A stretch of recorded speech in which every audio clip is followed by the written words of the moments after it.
Hey y'all, how's it going? This is Bennett and you're watching the Song of the Week. I know I'm not in my usual setting right now. I'm actually on tour with Ben Sully and Kentucky native, but I still wanted to make a lesson video for you this week, and I have my camera gear, my microphone, so I just set up here in our Airbnb.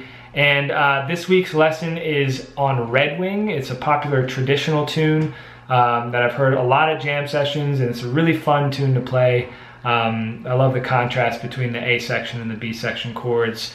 In this lesson, you're gonna learn how to play a Scruggs melody of this. This is like an intermediate level solo that I made up. And then at the end of the video, I actually break down that solo and kind of teach you how to sing the melody so you have that foundation, and then add in some melodic style stuff to it. I hope you like it. Please let me know how you get on in the comment section below, and subscribe if you're new. Thanks so much for watching, and enjoy Redwing. 1, 2.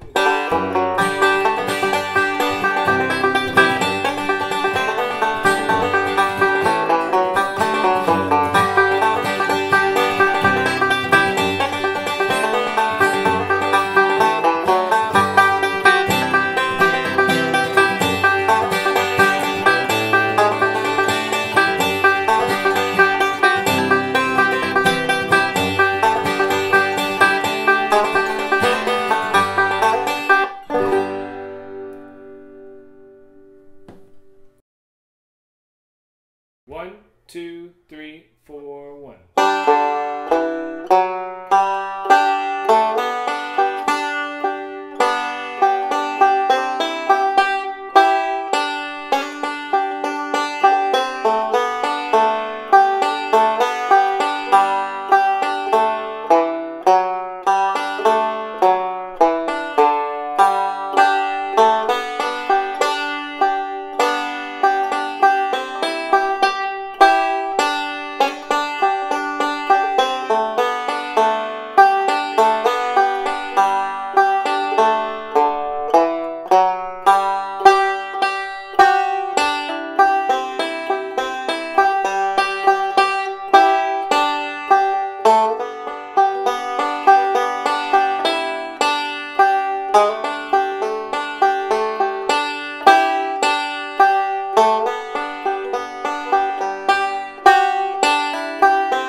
This version of Redwing is very straightforward. I would say this is an intermediate level version. I'm sticking pretty much straight to the melody, starting out with a pickup lick.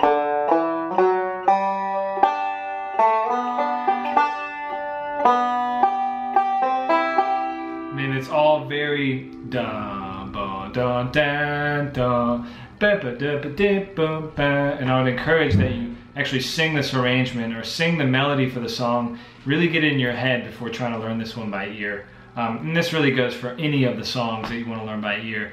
It really helps to listen to a version over and over and over again and get that in your head. Internalize the sound of the song and then start to learn it by ear. So the melody for this is da bum bum bum bum bum bum bum bum bum. This is poorly synced, obviously. Bum bum ba da da da bum bum bum bum bum bum bum bum. So once you have that starting place,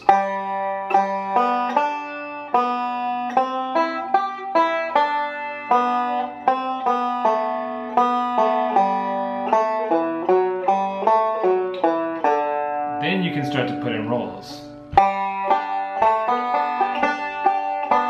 So instead of just doing that, I do. So this slide is associated with that second string, that B note. And then instead of doing, you can go.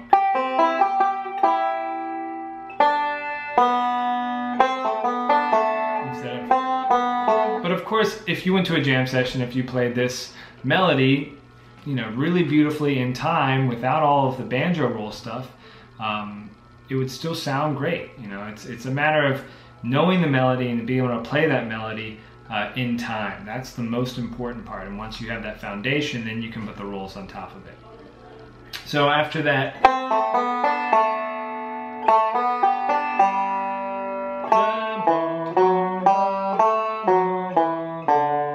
and that's a cool lick. That goes from bum bum bum bum bum bum bum. So it goes A chord to a D chord, and then you're back to the A section again.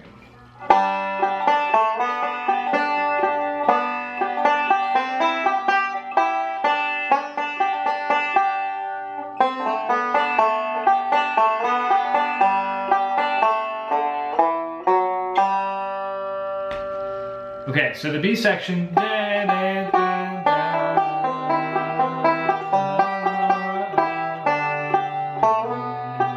the same thing. The melodies.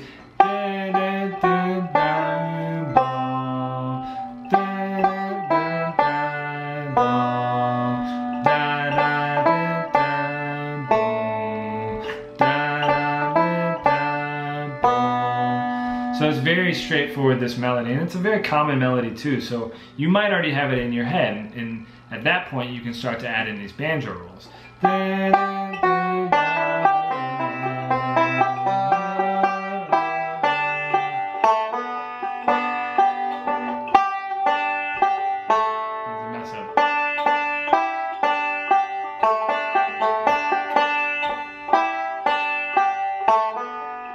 Now you can tell that I'm actually accenting these melody notes as much as I can.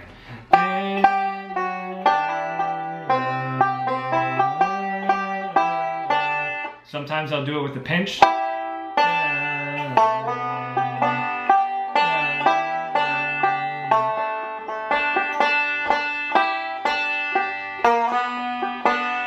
So that is an important part of playing Scruggs style, is accenting those melody notes when they happen. But first you have to be aware of that melody before you can start to roll and put those accents in there. So let's look at some variation. In the A section,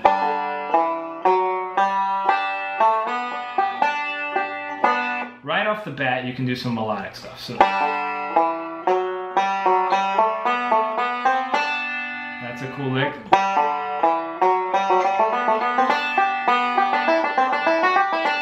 Some melodic variation in there.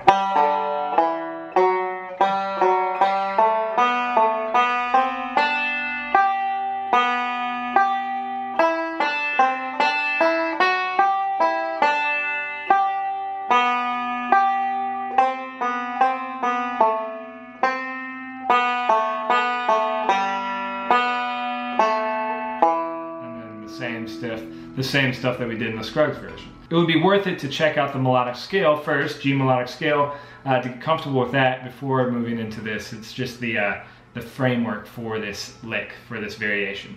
So, you know, if you start on a G note, it would be, and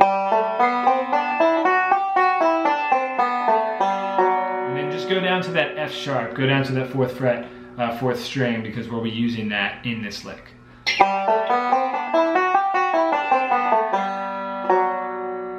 That's a really cool sounding thing anyway. So the melody of Redwing.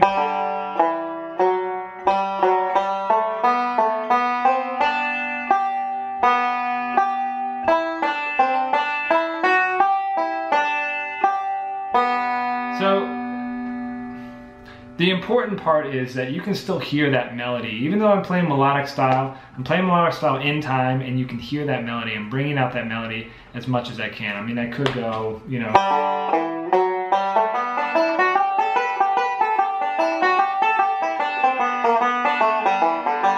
I could do something like that, but it doesn't, to me, it doesn't have as much soul in it as,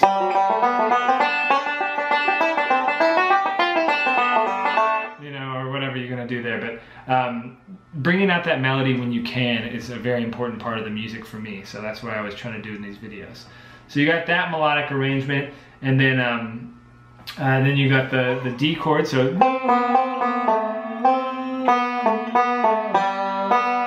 and then A.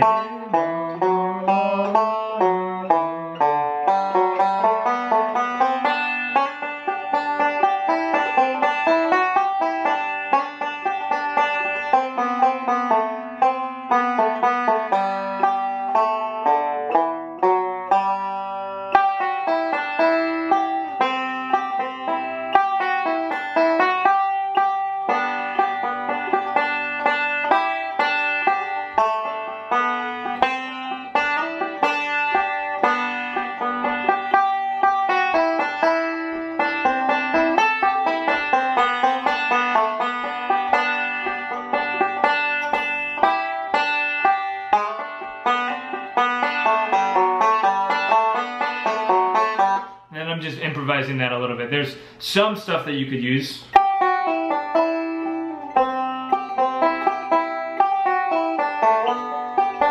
That's a kind of a cool descending melodic lick. And remember, I'm looking for that melody note. That melody note is here, which is an E. I know it's right there in the melodic scale as well. So I'm always aware of that.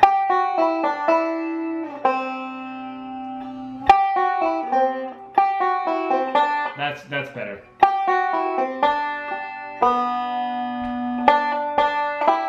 So instead of da, da, da, you go.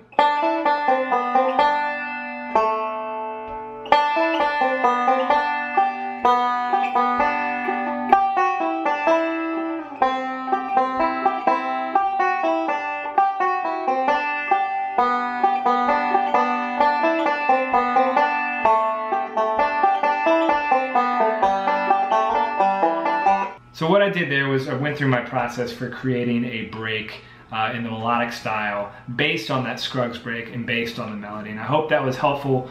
I know I went through it fast. It's really all about knowing where your melody note is in a combination with knowing what the G melodic scale is. And also like years of vocabulary and years of practice of learning songs by ear and just kind of playing around on my instrument. There's a bunch of ideas in there. If you have any questions about it, please let me know in the comments section. Thanks so much for watching, and I'll see you next week for a new video.